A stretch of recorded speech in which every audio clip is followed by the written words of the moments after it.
La 18e séance de l'école de formation de Maintenant la gauche. On va parler ce soir de la dérive de la construction européenne. Est-elle irrésistible, ai-je titré.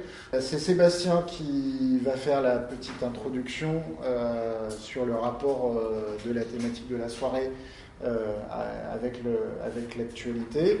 Sébastien est un camarade valdoisien que j'ai donc plaisir à accueillir à la tribune ce soir, puisque je suis moi-même valdoisien, qui est secrétaire de section du Haut-Val d'Oise et membre des instances fédérales du Val d'Oise aussi, donc c'est pas un padreau de l'année non plus.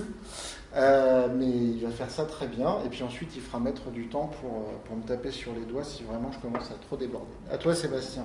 Alors, est-ce que j'utilise Tu peux. Il faut appuyer sur le bouton de voilà. Est-ce que vous m'entendez? Non? Attends, vas-y. Ah, voilà. Donc, bonsoir à tous. Comme vous l'avez compris, Frédéric m'a sollicité pour faire cette introduction que je fais avec plaisir, même si j'aurais aimé la préparer avec un peu plus de temps, mais voilà, les contraintes sont ce qu'elles sont et on peut aussi s'amuser avec les contraintes, donc il n'y a pas de problème. Et mon idée, voilà, c'est pas de vous faire un exposé avant l'exposé, puisque là, Frédéric le fera bien mieux et a plus le temps de développer. Mais c'est d'introduire un petit peu le sujet en quelques points. Donc d'abord, la construction européenne, on la traite de manière de manière extrêmement anglaise, puisqu'on dit la dérive de la construction européenne est-elle irrésistible? Donc on prend déjà parti dans l'intitulé, puisqu'il s'agit de savoir comment enrayer cette dérive. Il faut quand même justement repartir de ce qu'est la construction européenne, tout ça en 2 minutes. Et donc, on peut l'adapter à peu près du discours de Robert Schuman en 1950, donc ça fait après 65 ans d'histoire de la construction européenne, si on s'attache à cette fameuse Europe qui nous a apporté la paix et une certaine forme de prospérité, même si cette notion peut être remise en question, on verra dans l'exposé de Frédéric.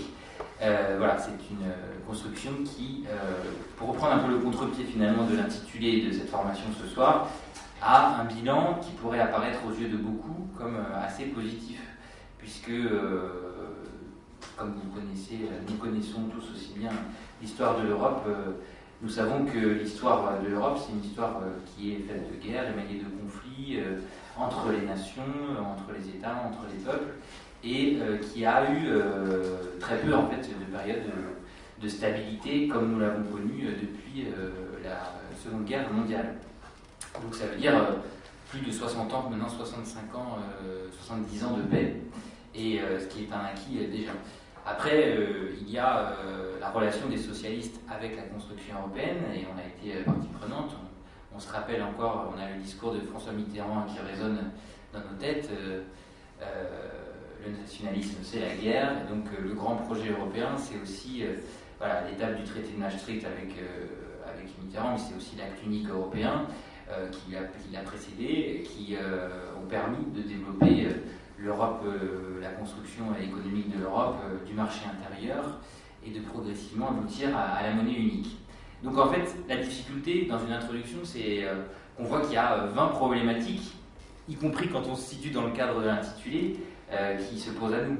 Il y a à la fois la construction politique de l'Europe, la construction économique, le problème des institutions, il y a le thème de l'élargissement, puisqu'on est passé d'une Europe des 10 à une Europe à 28, si on regarde sur le temps très long.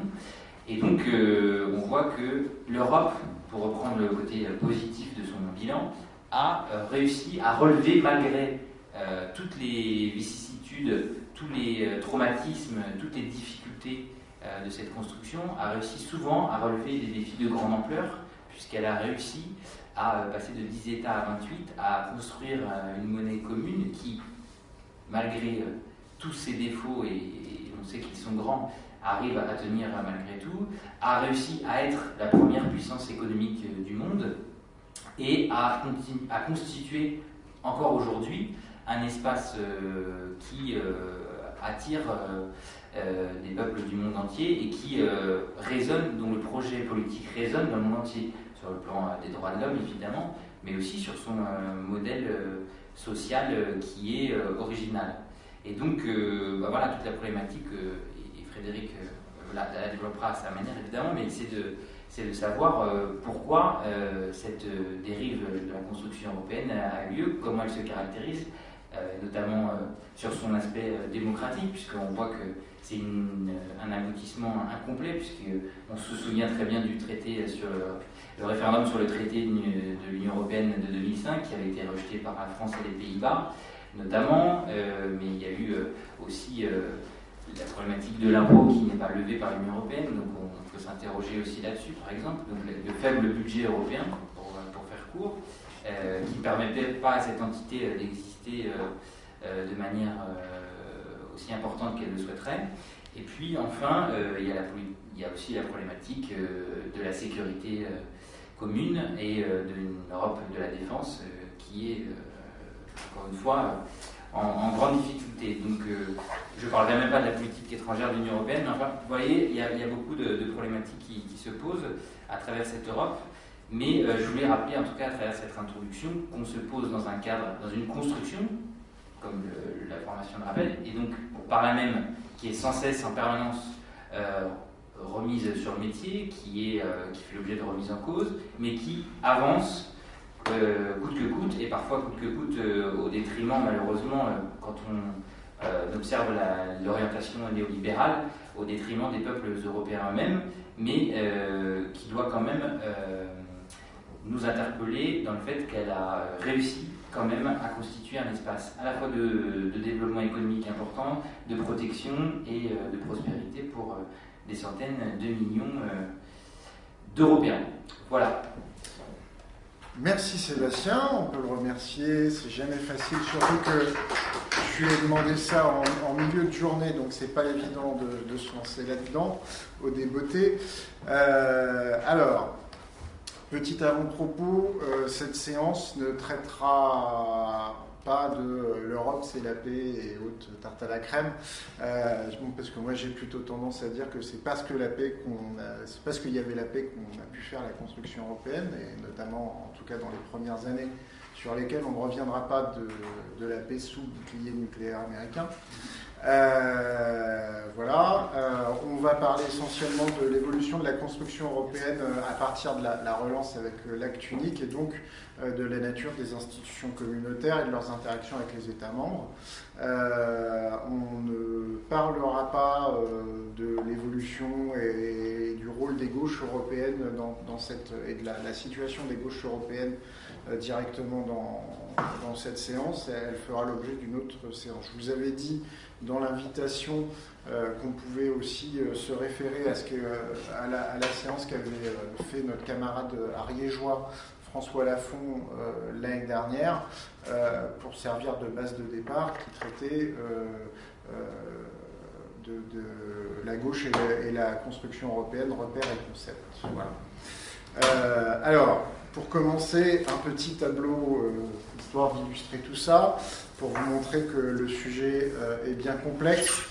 C'est, on va dire, l'évolution des différentes constructions européennes qui se sont superposées, puis additionnées et en partie fondues pour faire ce qui est aujourd'hui l'Union européenne telle qu'on la connaît, essentiellement depuis le traité de Lisbonne, on y reviendra, qui a à peu près fondu toutes les institutions et toutes les communautés qui existaient, à l'exception peut-être de ce qu'on appelle Euratom, qui continue à avoir une vie autonome, mais qui est de fait un des autres piliers de la construction européenne, dont on ne parlera pas ce soir, c'est pas le sujet directement. Voilà, mais vous voyez que on a en fait une construction qui est expérimentale, originale d'un point de vue institutionnel, et qui ne rentre pas de toute façon dans toutes les catégories politiques et institutionnelles qu'on peut avoir habituellement de fédération, confédération, alliance internationale, accords internationaux typiques, on est dans une construction différente et une construction politique originale.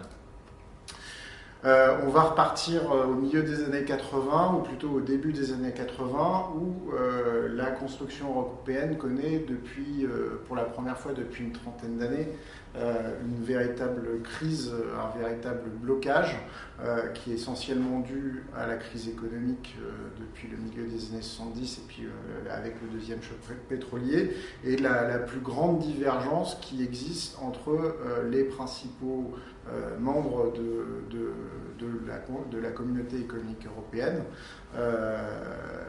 notamment à partir de 1979,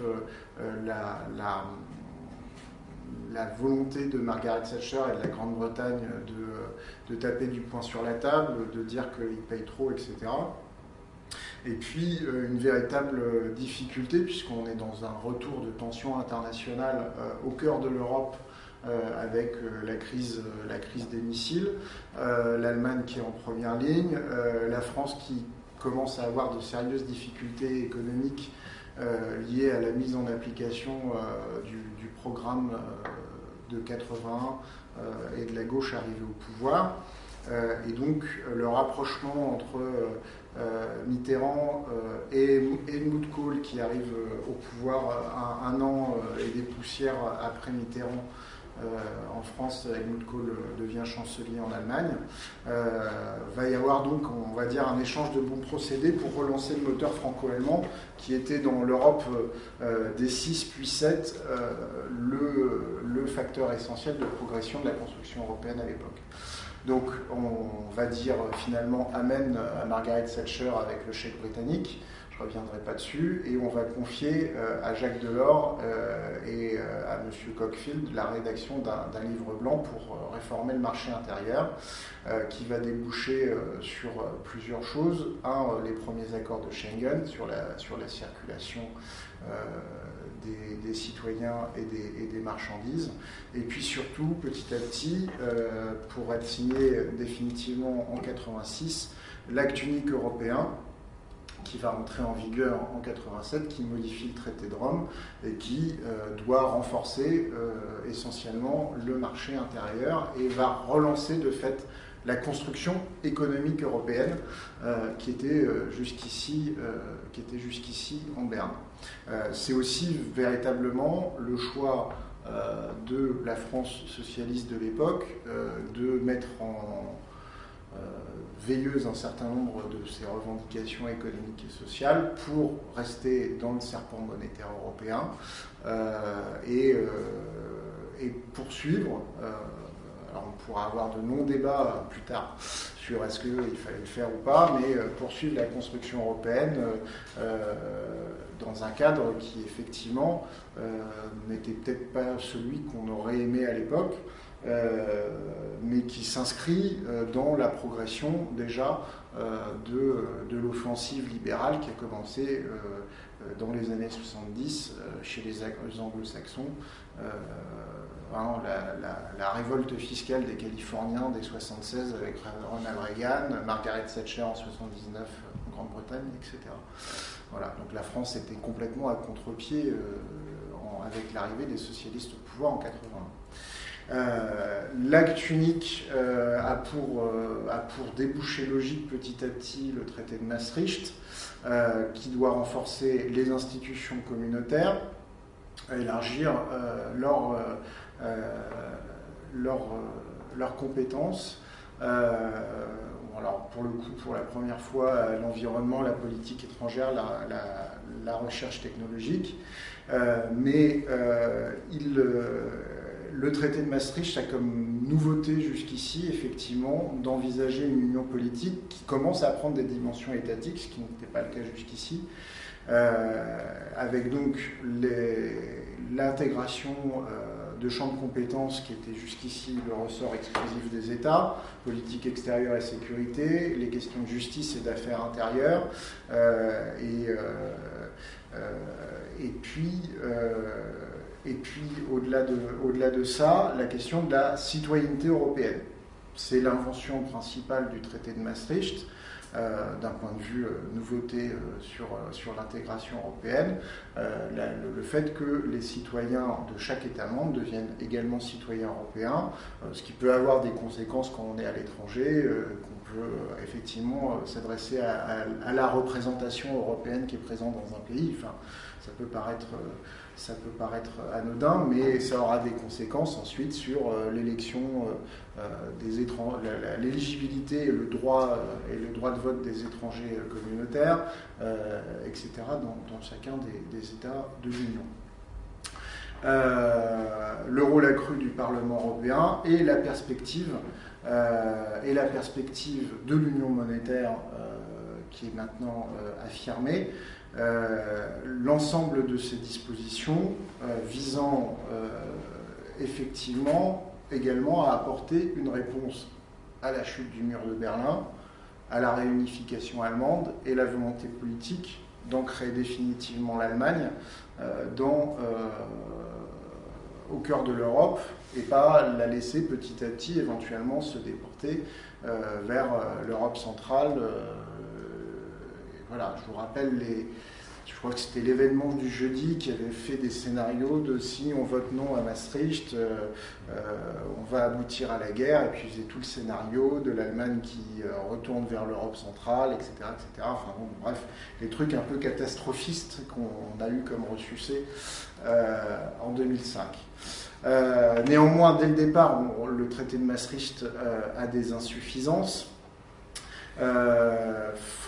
Forcément, les attentes qu'il pouvait faire peser sur l'Union européenne, notamment en termes de politique extérieure, sont largement au-delà de ce qui était faisable. La communauté européenne à l'époque, bien entendu, n'a eu aucun rôle politique déterminant dans les crises en Europe de l'Est, notamment avec la guerre civile en Yougoslavie. Chaque État a joué sa propre partition. L'Allemagne reconnaissant très rapidement la Slovénie, la Croatie, la France se retrouvant plutôt du côté de la Serbie sans trop le dire, en se disant qu'il ne fallait pas que la Yougoslavie éclate. Et tout ça explose évidemment avec la guerre civile, l'épuration ethnique, les camps de concentration en Bosnie et Herzégovine. Je ne vous refais pas le topo. Vous connaissez tout ça aussi bien que moi. Et puis dès 92, en fait, ce qu'on pouvait espérer en termes d'intégration économique on se retrouve avec des difficultés dues à la crise économique et les difficultés économiques qui perdurent. Forcément aussi vient sur le tapis la question de la légitimité politique et démocratique. Puisqu'à partir du moment où on crée une citoyenneté européenne, à partir du moment où on dit oui, le Parlement européen va avoir de plus en plus de pouvoir, on a quand même un fonctionnement qui reste intergouvernemental, avec donc des décisions qui sont prises de manière indirecte par des gouvernements nationaux qui s'accordent les uns avec les autres, qui sont bien entendu légitimes chacun nationalement, mais ça pose toujours un problème de savoir comment sont prises les décisions au sein de la communauté européenne puis de l'Union européenne, sachant que les citoyens ne sont associés que de manière très indirecte et très éloignée avec ces décisions qui sont prises. Chaque État d'ailleurs retournant ensuite dans sa capitale pour expliquer que ça c'est une décision de l'Europe alors qu'ils l'ont prise d'un commun accord, surtout à l'époque puisque la plupart se faisaient à l'unanimité, ils l'ont pris d'un commun accord avec les autres États membres. La perspective de la monnaie unique. Donc le traité de Maastricht crée l'Institut monétaire européen qui durera le temps de la genèse de la monnaie unique et avant la création définitive de la Banque centrale. Le traité de Maastricht introduit des conditions pour accéder à l'euro, enfin ce qui va être l'euro, mais c'est des conditions qui doivent être à l'époque transitoires. Voilà, c'est pour ça que j'ai l'habitude de dire qu'au moment du traité de Maastricht, en termes de construction monétaire, économique et financière, tout n'était pas joué. On aurait pu avoir une construction politique plus intégrée et sans doute moins bloquée au niveau financier, budgétaire, etc. Mais les fameux critères de Maastricht ne sont pas définitifs, ils sont transitoires. Le taux d'inflation, l'objectif du taux d'inflation, l'objectif d'un déficit public, alors tout compte public confondu, inférieur à 3% du PIB, et une dette publique inférieure à 60%. Bien entendu, à partir du moment où on doit rentrer dans la construction de l'union économique et monétaire, et qu'on s'engage dans cette dynamique, la dévaluation entre monnaies devient obsolète. Et puis, les taux d'intérêt à long terme entre les différents États doivent être également stabilisés. En fait, la vraie rupture sur la construction financière et monétaire européenne, elle va intervenir avec le traité d'Amsterdam. C'est le traité d'Amsterdam qui institue l'ordolibéralisme. Il institue l'indépendance de la Banque centrale européenne, ce qui n'était pas marqué dans le marbre jusqu'ici avec ce qu'était l'IME auparavant. Alors avec tout un tas de conditions qui sont listées ici dans la diapositive pour garantir l'indépendance non seulement de la Banque centrale, mais des membres de son conseil d'administration et de son directoire. Seule la Cour de justice de ce qui sera la Cour de justice de l'Union européenne est d'ailleurs compétente à la fois pour juger des incapacités ou des fautes graves des membres du conseil d'administration de la BCE, mais on le verra quelques années plus tard, quand elle aura à se prononcer sur la conformité des décisions prises notamment par Mario Draghi à la tête de la BCE, qui va s'écarter du strict respect des traités concernant la BCE. C'est aussi la CJUE qui va se prononcer. Voilà. La CJUE comme la BCE sont des institutions indépendantes, donc elles dialoguent entre elles et elles vont décider entre elles de ce que fait une autre institution indépendante de la politique monétaire. La politique monétaire, effectivement, de Mario Draghi est plus intéressante aujourd'hui que celle que faisait notre ex-camarade Trichet, mais c'est quand même gênant que ce soit que des gens qui n'ont de compte à rendre à personne qui en discutent entre eux sans aucune interférence politique. Et j'y revenais, je reviens effectivement, puisque je parlais tout à l'heure du fait que Draghi s'était écarté du strict respect des traités, mais la BCE doit s'occuper en priorité et avant tout de la stabilité des prix. Son rôle, c'est la faible inflation qui doit permettre le commerce, le développement, la prospérité. Alors bien entendu, après on dit qu'il faut que ce soit pour la croissance et l'emploi, youpi, mais la première mission, c'est la stabilité des prix.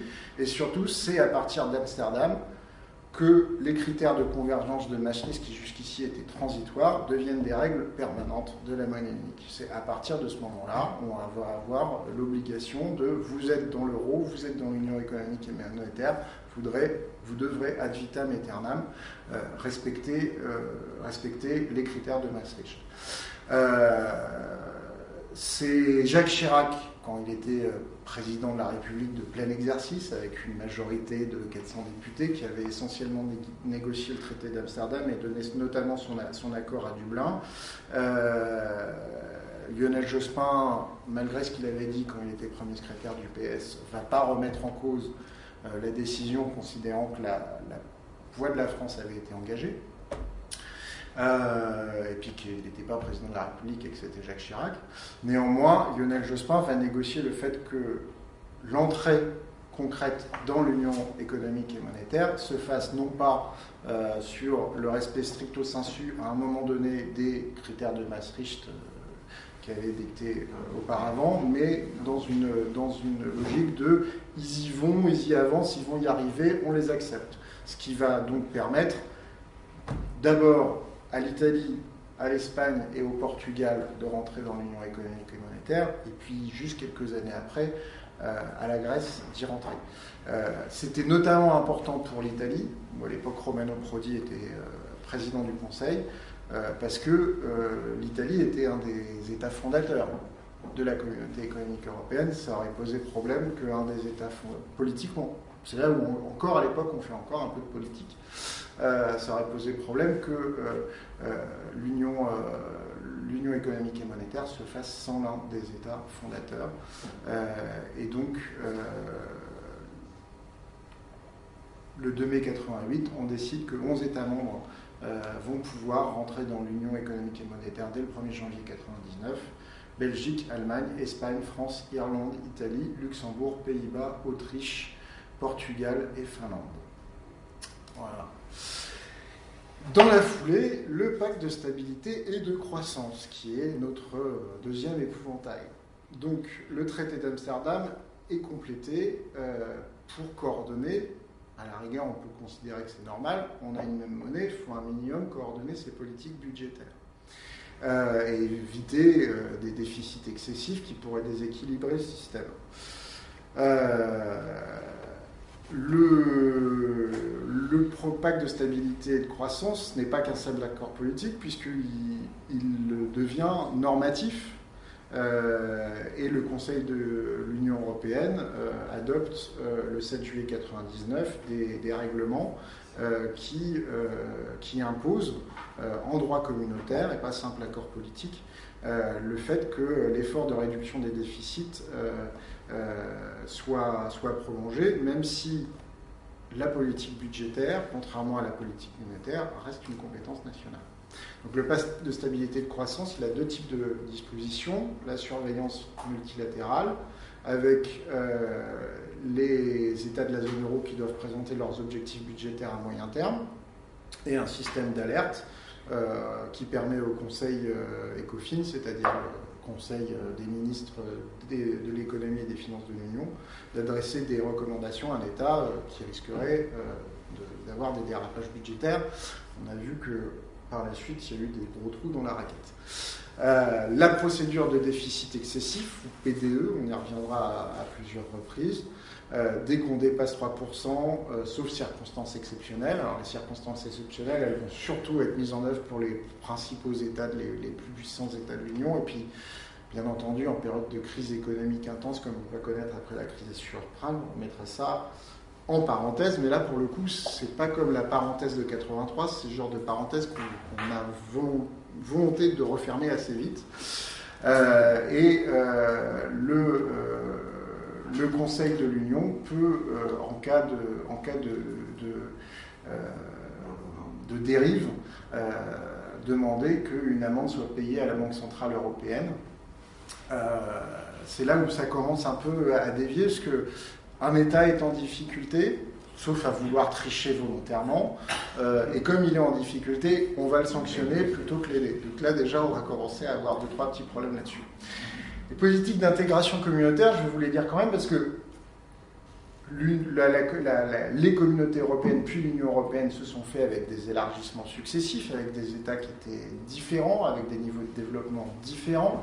Donc l'objectif, si on veut faire un ensemble d'États différents qui s'intègrent petit à petit, c'est de les mettre petit à petit au même niveau. Donc on va inventer un certain nombre de dispositifs qui, dès les débuts de la construction européenne et puis en cours de route, vont permettre aux États de résorber leurs divergences économiques entre eux, leurs divergences de niveau de développement entre eux, et éventuellement leurs divergences de niveau de développement et de niveau économique interne. Voilà. C'est pour ça que, même si la France était considérée comme un des États les plus développés du continent européen, vous savez tous qu'on a profité du Fonds social européen, du Fonds de développement régional, bien entendu de la politique agricole commune et du FEOGA, et même du Fonds de cohésion à certains endroits pour des territoires qui étaient en décrochage, alors qu'au départ on avait inventé, là il y a comment dire, c'est lequel qui concernait les régions britanniques en déclin, c'est le FEDER. Les régions industrielles en déclin, il est clair que les régions industrielles en déclin, elles dépassaient largement la Grande-Bretagne, donc on l'utilisait aussi pour la Lorraine, pour le Nord-Pas-de-Calais, pour la Seine-Saint-Denis, etc. Gros effort financier qui a été fait jusqu'au début des années 2000, qui vont permettre une intégration réelle, notamment des États d'Europe occidentale les moins avancés, qui étaient l'Irlande, l'Espagne et le Portugal, et aussi la Grèce, on y reviendra. Sauf que, à partir de la fin des années 90 et du début des années 2000, on va rentrer, alors que l'Europe est à majorité social-démocrate, très largement, on va rentrer dans des orientations de politique économique de plus en plus libérale, donc on va dire, pour être poli, social-libérale. Alors on pourra toujours dire que oui, mais il y avait aussi des gouvernements libéraux, il fallait bien trouver un point de compromis. C'est quand même nos camarades allemands, britanniques, italiens et espagnols et portugais qui ont poussé pour que ça aboutisse. Et c'est ce qu'on va appeler la stratégie de Lisbonne. La stratégie de Lisbonne, à ne pas confondre avec le traité de Lisbonne. Le traité de Lisbonne arrive beaucoup plus tard. Et la stratégie de Lisbonne, en fait, elle met en place une logique de compétitivité. Le développement des régions et des États européens doit permettre la compétitivité économique. Et ça va être le facteur essentiel et le critère essentiel de définition des politiques économiques et de cohésion, alors que jusqu'ici, c'était des questions de remise à niveau, de recherche d'égalité, d'équité entre les pays, donc de solidarité.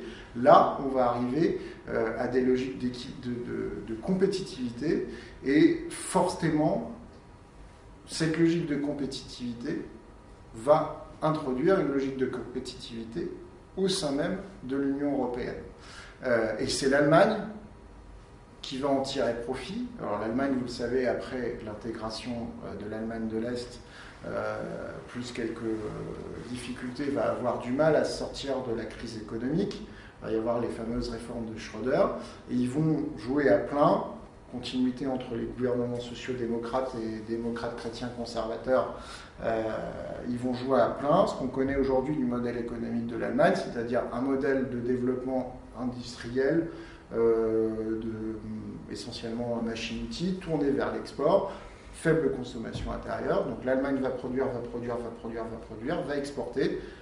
Les autres États, Union européenne ou hors Union européenne, vont acheter, vont grossir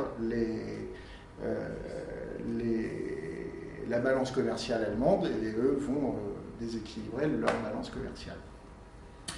Ils vont être corrigés régulièrement, ces objectifs et ces critères de la stratégie de Lisbonne, à chaque fois devenir de moins en moins nuisibles, jusqu'à ce que même Barroso lui-même, pourtant très libéral et conservateur, président de la Commission européenne, se rende compte qu'à un moment, entre les objectifs affichés et les résultats obtenus, il y avait une légère contradiction.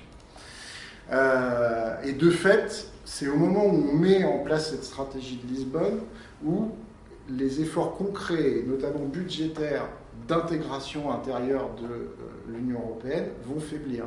On a fait un effort monumental pour l'intégration, la mise à niveau de l'Europe du Sud et de l'Irlande, et au moment où on va accueillir 2 fois plus d'États d'Europe centrale et orientale, on va diminuer cet effort. C'est-à-dire que sur les perspectives budgétaires 2000-2006, on a encore une progression du budget communautaire, du budget européen, mais qui est moins forte que précédemment. Et surtout, l'effort structurel de cohésion, tous les fonds que vous avez vus sur la diapo, vont passer en dessous de la barre des 40% de l'effort budgétaire. Carrément, sur les perspectives budgétaires 2007-2013, en se disant, je vous rappelle que les perspectives financières 2007-2013, elles sont négociées en 2005-2006. C'est la période où tout le monde se dit youpi, c'est la reprise, on va retrouver le plein emploi, Rappelez-vous des communiqués de Borloo et de Sarkozy qui n'étaient encore que ministres en disant que tout allait bien, etc. Et qui a fait d'ailleurs un programme politique à l'époque basé sur le fait que c'était un retour de la croissance. Et donc, à partir des perspectives financières de 2007-2013, notamment le budget européen global commence à stagner, mais en plus, on descend à moins d'un tiers de la somme du budget communautaire qui est consacré à l'intégration européenne et à la cohésion entre les régions et les États européens. Ce qui pose un problème, d'autant que le système, et vous avez dû en entendre parler dans toutes les associations, agences, collectivités locales autour de vous, monter un dossier européen, ça vous prend 6 mois. Le faire traiter, ça vous prend 6 mois de plus, voire 1 an. Vous voyez les fonds plus tard. Et résultat, comme il y a de moins en moins de gens qui se lancent là-dedans, et pas que pour ces raisons-là, qui sont des raisons pratiques, mais une bonne partie de ces fonds-là ne sont même pas des Français. Donc ça donne encore des arguments derrière pour dire, bah, vous voyez, on ne les dépense pas, donc c'est pas la peine de remettre au pot à chaque fois. Et à partir, et au moment où François Hollande arrive au pouvoir, en 2012, on négocie les perspectives financières pour les 6-7 années suivantes. Et pour la première fois, on négocie un budget européen annuel et des perspectives financières sur 6-7 ans qui sont carrément à la baisse. Donc vous voyez qu'au moment où on affronte l'enjeu qui est l'intégration des pays d'Europe centrale et orientale à l'Union européenne, pas à l'Europe, ils sont européens avant d'être dans l'Union européenne, on baisse beaucoup l'effort. Ce qui me fait dire qu'en fait, il continue d'y avoir une exigence importante sur la qualité de ce qu'on appelle l'acquis communautaire, c'est-à-dire l'intégration dans les droits nationaux de ce qui est l'acquis communautaire, c'est-à-dire tout ce qu'on a construit comme règles qui fondent la communauté européenne et les convergences juridiques des communautés européennes et de l'Union européenne, mais la solidarité pour parvenir à la transformation que représente l'intégration de cet acquis communautaire et la solidarité qui serait nécessaire pour se développer au sein de l'Union européenne diminue dans le même temps. Alors, là j'ai fait un saut au-delà largement des années 2000, mais en 2000-2001, on a le traité de Nice qui va être une illustration de blocage. Donc le traité de Nice, comme le traité d'Amsterdam, c'est en fait une réforme petit à petit du traité de Maastricht qui a créé le traité de l'Union européenne, donc l'Union européenne. Et le traité de Nice, en fait, qu'est-ce qu'il fait ? Il se dit, bah, c'est normal, on va avoir 10 nouveaux États membres d'Europe de l'Est qui vont arriver, il faut adapter les règles de fonctionnement de l'Union, donc on va les adapter, sinon ça va tout bloquer. Donc on étend les champs de décision à la majorité au sein du Conseil européen, on modifie les pondérations de voix au sein du Conseil et au sein du Parlement européen, et on propose la création de coopérations renforcées, notamment en politique étrangère et de sécurité commune. Cependant, le traité de Nice est considéré par tous comme un échec.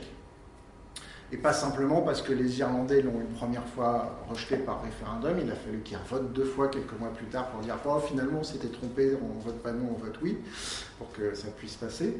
Mais parce que l'architecture fondamentale de l'Union européenne ne bouge pas réellement, elle n'est pas à la hauteur de l'enjeu, elle est totalement illisible pour les citoyens européens, elle reste profondément intergouvernementale, et on le verra, les coopérations renforcées sont absolument complexes à mettre en œuvre. D'ailleurs, il n'y en a aucune jusqu'ici qui ne s'est mise en place. C'est Jacques Chirac, qui est pourtant président de cohabitation, qui va faire l'effort essentiel de négociation. On avait vu ce que ça avait donné avec le traité d'Amsterdam. Il aura quand même le soutien du ministre délégué aux affaires européennes de l'époque, Pierre Moscovici, de sombre mémoire, parce qu'à l'époque, alors que le PS, tout texte confondu, avait dit il faut une fédération. Il a titré dans un grand papier de Libération à l'époque, il y avait toute une page, la moitié de la page pour sa photo, le titre, et puis après une page de texte. La fédération n'est pas la solution. C'est bien quand le parti dit un truc, pour une fois, propose des choses, et puis qu'il y a le ministre qui est en charge des affaires qui dit « Débrouillez-vous, vous n'avez rien compris ». Lionel Jospin va rester très en recul durant toutes les négociations du traité de Nice. Il s'exprimera après seulement, et puis pour avoir assisté à son intervention à l'époque, à la Maison de la Radio, je crois que c'était, ça va être une intervention très en demi-teinte, c'est-à-dire qu'il reprend la Fédération d'États-nations, le concept inventé par Jacques Delors et qui est depuis devenu la ligne officielle du PS, mais on voit bien État-nation, puisqu'il dit un truc très intergouvernemental. On voit absolument rien en quoi c'est une fédération démocratique dans ce qu'il présente. Voilà. Donc ça va se mettre en vigueur progressivement, au moins pour les pondérations de voix au Conseil et au Parlement, et notamment à partir de 2004, quand les pays d'Europe centrale et orientale rentrent dans l'Union, où là, effectivement, avec les 10 nouveaux entrants, le jeu des pondérations de voix rentre pleinement en application. Donc le traité de Nice étant un échec, il faut passer à autre chose. Et donc, on dit l'architecture institutionnelle de l'Union ne fonctionne pas, le traité de Nice est un échec, il faut qu'on fasse un nouveau saut, au moins aussi fort que l'acte unique et le traité de Maastricht, et on réunit la Convention sur l'avenir de l'Europe, présidée par Valéry Giscard d'Estaing, qui est un grand Européen, comme chacun sait, et qui va pondre un projet de constitution européenne qui va être repris pour l'essentiel dans la signature du traité de Rome de 2004, qu'on appellera le traité constitutionnel européen. Alors, c'est loin d'être une constitution. Si vous connaissez une constitution qui a plus de 400 articles, vous m'appelez, moi j'en connais pas. Ça reste un traité international, donc forcément c'est pas une constitution. C'est que la première partie, qui ressemble vaguement à une constitution, qui parle de l'édifice institutionnel. La deuxième partie, c'est la charte des droits fondamentaux.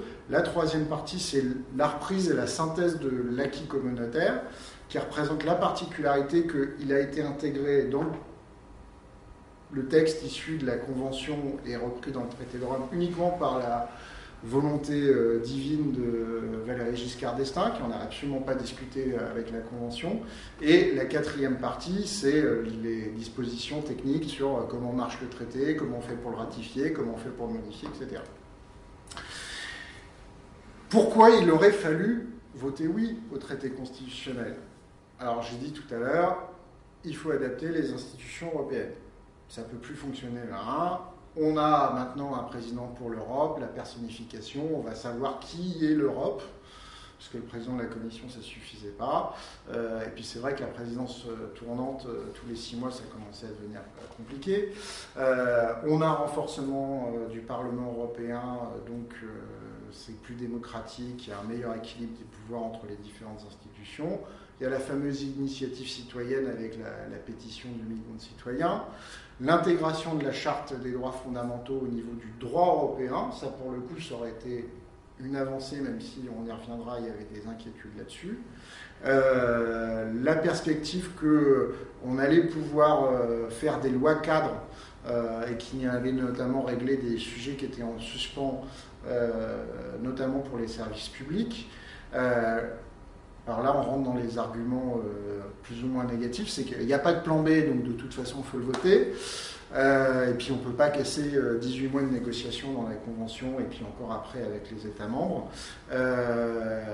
C'est pas possible de revenir sur des choses comme marché libre, concurrence libre et non faussée, parce que de toute façon, ma bonne dame, ça a toujours été dans les textes de l'Union, de la communauté européenne, donc vous n'allez pas le retirer, oui, mais qu'est-ce que ça a à voir dans une... C'est pas grave, on ne peut pas le retirer parce qu'on ne peut pas le retirer.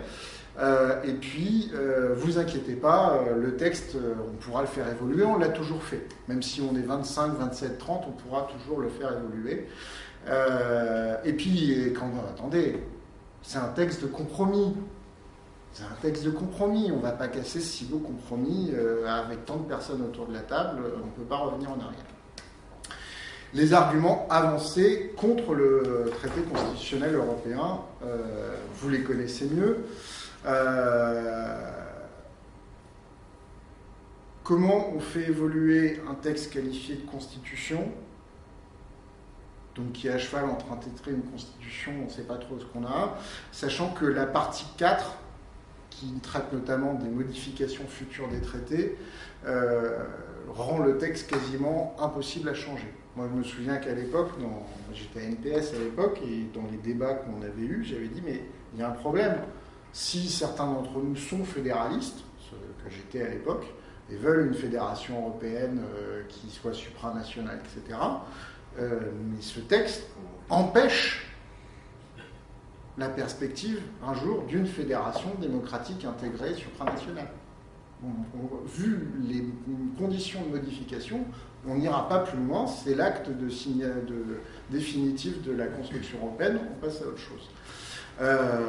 Qu'est-ce que vient faire dans une constitution, dans un traité constitutionnel, des références à ce qui devrait être des choix politiques débattus régulièrement par les citoyens et les États membres? J'ai tout à l'heure marché libre, concurrence libre et non faussée. En fait, ce qui pose problème dans le débat, c'est que c'est ce qu'a intégré d'autorité VGE au texte du traité, c'est la fameuse partie 3, l'acquis communautaire. Et certainement, il y avait besoin de faire une synthèse, c'était le fouillis, etc. Mais ça n'a rien à faire dans un texte qui se veut constitutionnel. Le autre argument qui a été avancé, l'initiative citoyenne n'a pas de rôle contraignant vis-à-vis de la Commission, donc grosso modo ce sera classé verticalement une fois qu'il y aura eu 1 million de signatures, basta. Le Parlement européen n'a toujours pas d'initiative législative. Alors après, c'est des arguments que moi je partage moins parce que je ne pense pas que ce soit forcément l'alpha et l'oméga dans une construction communautaire, mais effectivement tous les États ne sont plus assurés d'avoir un membre à la Commission européenne. La Charte des droits fondamentaux, soit n'est pas assez contraignante, il y a eu tout un débat sur le droit à l'avortement qui ne permettait pas de se diffuser dans le reste de l'Union, soit au contraire trop libéral, entre guillemets, c'est-à-dire que ça portait à des inquiétudes sur la laïcité. Et puis, il y avait eu des mises en doute sur la réelle capacité de contrainte juridique qu'aurait eu la Charte des droits fondamentaux. Et enfin, dernier argument contre la ratification du TCE, l'espoir que le rejet de ce texte amènerait un nouveau rapport de force, donc une possibilité d'une nouvelle négociation, donc un plan B. Le problème, c'est que comme personne n'avait jamais discuté du plan B, bon, voilà. Et de fait, il n'y a pas eu de plan B. Donc le rejet du traité constitutionnel et ses conséquences. Donc là, sur l'illustration, vous avez la carte en rouge très sombre, les régions qui ont voté non, qui correspond jusqu'au détail des Côtes d'Armor, quand même en grande partie à ce qu'est l'électorat de gauche traditionnel. Hein. Plus on va vers le rouge foncé, sauf quelques départements, plus en général c'était de l'électorat de gauche. Et de fait, 56% des électeurs socialistes ont voté non. Alors que le PS en interne, dans son référendum interne, avec l'ambiance très sympathique et généreuse et fraternelle dans le cadre du référendum interne du PS à l'époque, je me souviens de Strauss-Kahn quittant une réunion dans le Val d'Oise, on avait fait un débat avec Strauss-Kahn, Benoît machin, qui se barre de la salle et qui nous dit « Ciao les négationnistes !» C'était sympa, c'était fraternel et tout. Bref, le PS avait voté à 58% en faveur du TCE, donc là pour le coup, conséquence politique d'être en porte-à-faux avec ses électeurs, 60% chez les Verts qui avaient pris position eux-mêmes en faveur du TCE. Donc il n'y aura pas de plan B. On a une nouvelle conférence intergouvernementale qui reprend grosso modo ce qu'il y avait dans le TCE, qui retire la charte des droits fondamentaux, pour faire vite, qui recorrige les deux traités qui existaient précédemment, c'est-à-dire le traité sur l'Union européenne et le traité sur le fonctionnement de l'Union européenne, mais qui restent deux traités différents. Et grosso modo, on reprend ce qu'il y avait dans le traité constitutionnel européen, qui s'appelle maintenant traité de Lisbonne, qui change quand même des choses. Hein. On est beaucoup moins intégré dans le discours, ça fait moins supranational, puisque on conserve les règlements, directives et décisions européennes au lieu d'avoir des lois et des lois cadres. Donc là, pour le coup, il y a un recul dans les concepts, hein, c'est quand même gênant. Et puis, c'est pas un traité simplifié. On nous a vendu le fait que le traité de Lisbonne c'était simplifié, c'était lisible. Pareil, c'est un traité de 140 pages. Ça reste un traité de droit international.